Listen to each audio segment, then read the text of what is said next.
Today I'm revealing a secret of Chinese millionaires. If you stay to the end, you'll be grateful you took these few minutes today. 99% of people don't know this. China's wealthy use a millennia-old tool, Feng Shui, to help them achieve their goals. Many people mistakenly think Feng Shui is a superstition or a religious belief, but it's actually a tool to decode the universe's energy so you can receive what helps you and resist what harms you. I am a Feng Shui master with 25 years of experience, and I have helped thousands of people. Today, I'll explain in detail why Feng Shui works and how it can help you. Let's begin with history. Because when a method survives for centuries, there's a reason. Feng Shui literally means wind and water, forces you cannot see directly but can feel through their effects. The earliest practitioners used it to choose where to build homes, bury ancestors, and plan cities. Why? Because in Feng Shui, we believe that everything in the universe carries its own kind of energy. Different locations, directions, and times all hold different types of energy, and these energies constantly interact with one another. Feng Shui is the science of optimizing this flow, finding the most supportive energy for you while shielding you from energies that do not align with your nature. When your energy field is balanced, your actions flow effortlessly, and your life unfolds with far less resistance. Feng Shui measures energy through the 5 elements: metal, wood, water, fire, and earth. Think of them as 5 ways energy behaves. Wood grows and pushes forward.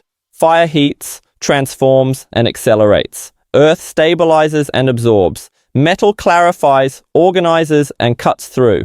Water flows, stores, and connects. These are patterns, not props. And they interact through 2 predictable cycles. In the generating cycle, each element feeds the next.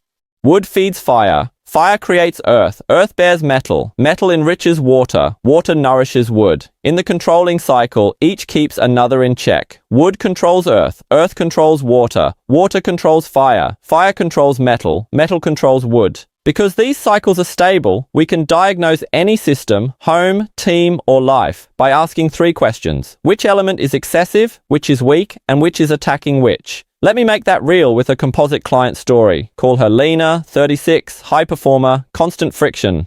Meetings ran hot, evenings collapsed into silence. On her chart and in her space, fire was dominant, quick to speak, quick to flare, quick to burn out. Fire naturally controls metal. Her partner's world was metal, finance, rules, precision. Her industry leaned metal too. Luxury, polish, status. The result was a constant fire over metal clash. Sharp words, brittle deadlines, small mistakes that became big problems.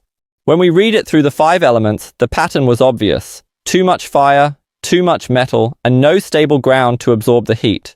The solution wasn't believe harder, it was rebalance the system. Once the environment, the timing, and the roles were tuned to reduce conflict in that fire-metal axis, the same woman began to produce the same work with less friction, and the story changed. Same person, different pattern. This is the key shift. Feng Shui isn't about luck falling from the sky. It's about removing the frictions that make effort expensive. We do that by aligning 2 layers. Outer Feng Shui is the environment. Layout, orientation, light, shape, material, the way a doorway greets the day. Inner Feng Shui is the human layer. Your rhythms, choices, and relationships. The way you enter a conversation, the hours you're sharp, the roles you occupy, the boundaries you hold.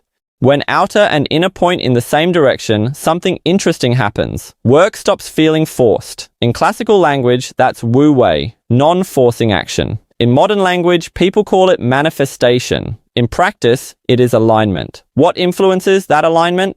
3 things, always interacting. First, surroundings. The places we live and work are not neutral. The entrance that invites or blocks. The seat that calms or agitates. The shapes and finishes that heat, cool, speed up, or slow down. The neighbors, the street, the view, each nudges behavior. We read those cues through the 5 elements and the 2 cycles, so the story of a room matches the story you want to live. Second, karma, by which I mean repeating patterns and unfinished loops. Debts, promises, roles we outgrew but still carry. These are energetic weight. When they remain unresolved, they distort every new choice.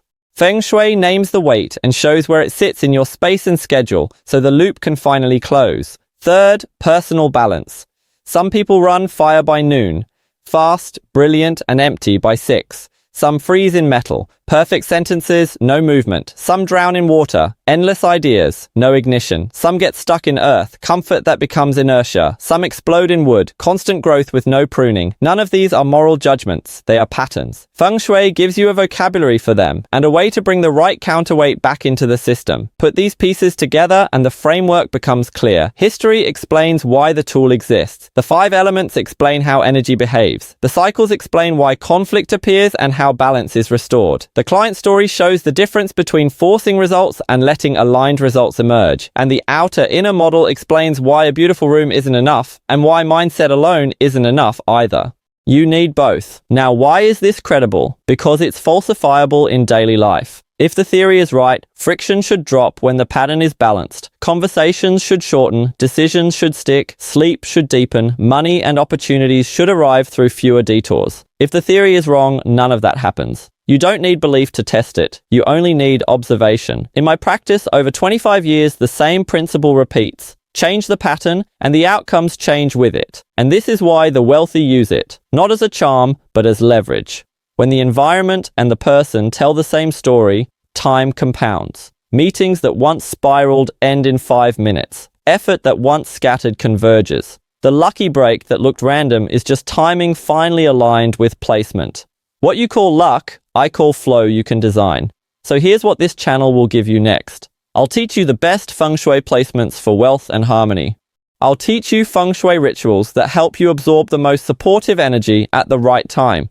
I'll teach you how to rebalance your personal energy to stay aligned and clear. You can learn, all for free, knowledge that could truly change your life. If this made sense to you, subscribe now. And if you'd like deeper guidance, I'll need to understand your personal energy blueprint. You can contact me through the link on my profile.